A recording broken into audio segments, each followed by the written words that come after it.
My secretary, Jessica, has been having a crush on me since the day she came to work for me. Every time when I called her to send me documents, she would have a sweet smile and tried to get close to me. I tried to avoid body contact as much as possible, but one night, it all changed everything. It was a hot summer evening. The sun was setting and casting a warm golden glow through the office windows. I sat at my desk watching the clock tick closer to the end of the workday. My mind kept drifting to thoughts of my secretary, Jessica.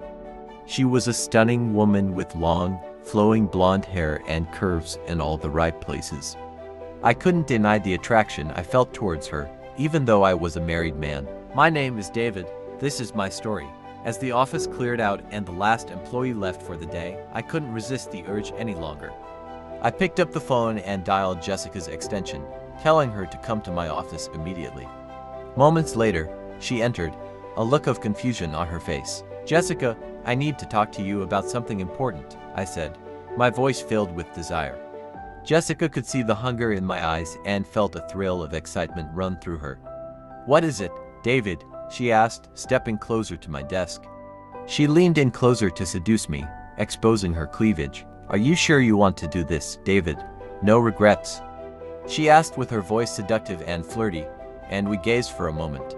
Our lips got closer and closer as she leaned in more. Without saying another word, I reached out and grabbed her by the waist, pulling her towards me.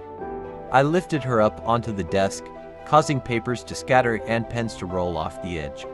Jessica gasped but made no move to resist as I leaned in and captured her lips in a fierce, passionate kiss. Our mouths melded together in a frenzy of desire, hands roaming over each other's bodies. My fingers found the hem of Jessica's skirt, and I quickly pulled it up, revealing her lacy black panties. Without hesitation, I yanked them down, exposing her bare bottom to my hungry gaze. Desire burned in my eyes as I unzipped my pants and pulled out my throbbing manhood. Jessica gasped in anticipation, excitement coursing through her veins. She was about to finally give in to the forbidden temptation that had been simmering between us for months.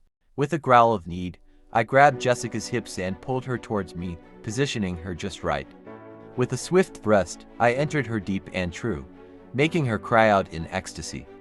The pleasure was overwhelming, the sensation of being taken by her boss pushing her to new heights of arousal. I couldn't imagine I had taken her by her tight back door. As we moved together in a rhythm as old as time, Jessica felt the pain of first penetration quickly turning to pleasure. My expert touch and fierce desire set her body ablaze with need, driving her ever closer to the edge of release. Days turned into weeks, and soon, the whole office found out about the affair. Gossip spread like wildfire, whispers and stares following me and Jessica wherever we went. The company's strict code of conduct had been violated, and the consequences were swift and harsh. I and Jessica were fired, our reputations tarnished, and our futures were uncertain. But the fallout didn't end there. My wife discovered the affair and filed for divorce, leaving me devastated and alone. I had lost everything for the thrill of a forbidden relationship, a lesson learned the hard way. As I sat in my empty apartment, surrounded by boxes of my belongings and the echoes of my shattered life, I realized the true cost of my actions. The thrill of the forbiddens had faded, leaving only regret and sorrow in its wake. The affair had been a thrilling roller coaster ride of desire and passion, but in the end, it had led to nothing but heartache and ruin. I vowed to learn from my mistakes and never again succumb to the siren song of forbidden love. I had lost everything, but perhaps I could still find a way to rebuild my life and learn to love again, this time with honesty and integrity as my guiding lights.